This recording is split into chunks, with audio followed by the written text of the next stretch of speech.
love our current condo, but despite that, we have started the official hunt for a new apartment here in Bangkok. And the reason for that is quite simple.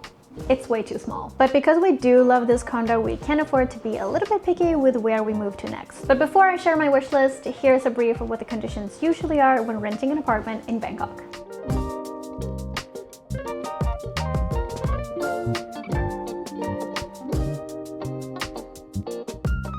So there are two main types of homes that you can rent, an apartment or a condo. So when you're renting an apartment, the whole apartment building is usually owned by one company. You would pay your rent directly to them, and if there's an issue with anything, there's management in the building that can help you with that. The rent is typically lower, but you won't get common areas like a pool or a gym. However, the apartments are usually quite big and can be rented both furnished or unfurnished. Now for a condo, every single apartment in the condominium is owned by private individuals, so your rent goes straight to your landlord. And when you see these tall, luxurious, very modern buildings here in Bangkok, those are condominiums. Personally, the biggest downside of living in a condo is that your personal space is going to be a lot smaller compared to an apartment with the same price. And also, this one would depend a little bit on your personality, but they usually come fully furnished and styled, so it's harder to put your own touch to it. But regardless if you're renting an apartment or a condo, you will most likely have to pay a deposit before moving in. The most standard way is paying 2 months deposit and then 1 month of rent up front before you can move in. And if nothing's damaged and everything's fine, by the time your lease runs out or when you move out, you will get your deposit back. But I would highly recommend have an agent help you read through your contract, or make sure that you read it carefully to make sure that it clearly states that the deposit will be refunded back to you once you move out. Most commonly, they would ask you to sign a 1-year lease, and that is also how you get the cheapest rent. Sometimes you can ask for a shorter lease, but usually they will up the rent quite a bit. If you do sign a 1-year lease and you were to break it, you can say goodbye to your deposit. Another difference between living in a condo or an apartment is the cost of electricity. When living in a condo, you would usually pay anything between 4 to 6 baht per unit. But if you live in an apartment, it's usually between 7 to 10 baht, and sometimes it's even more than that, which means that your electricity bill can get very expensive, especially if you use your aircon daily. As for the water bill, it's always cheaper. It's usually between 20 to 30 baht when using the government rate.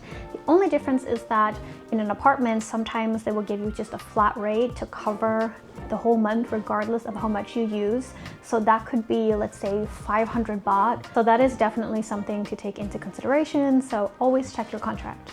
And this might already be understood, but if you want to live in one of those super tall, modern, luxurious buildings, a condo is the only way to go. And now this is what we are looking for. So what we're looking for is a 2-bedroom apartment, at least 60 square meters, preferably bigger. Honestly, if I can get 100, I'll take it. It has to have a balcony that is bigger than what you usually get when you live in a condo. And it has to be walking distance to a food market or some type of supermarket that is not Tops or Villa Market. And the last thing that is actually quite important for me is that it has to be registered as a condo. So we have mainly been looking at older buildings. So anything that is built before 2015, it has to be at least around 10 years old. And the reason for that is because those apartments are usually bigger. You have more flexibility when it comes to styling and furnishing the place. Sometimes they'll lower the rent and rent it out unfurnished, because at this stage we prefer a bigger apartment and we want the space rather than cool amenities. So once again, the reason I say registered as a condo is because sometimes these older apartment-ish type of buildings are still registered as a condo because they used to be a condo when they were new, let's say like 10 or 15 years ago, which means that the electricity bill is still going to be on the low side compared to an apartment the same size. So that is the main reason we're mainly looking for, an older type of apartment or condo that is still registered as a condominium. So the goal for this next apartment is for it to be more of a long-term thing.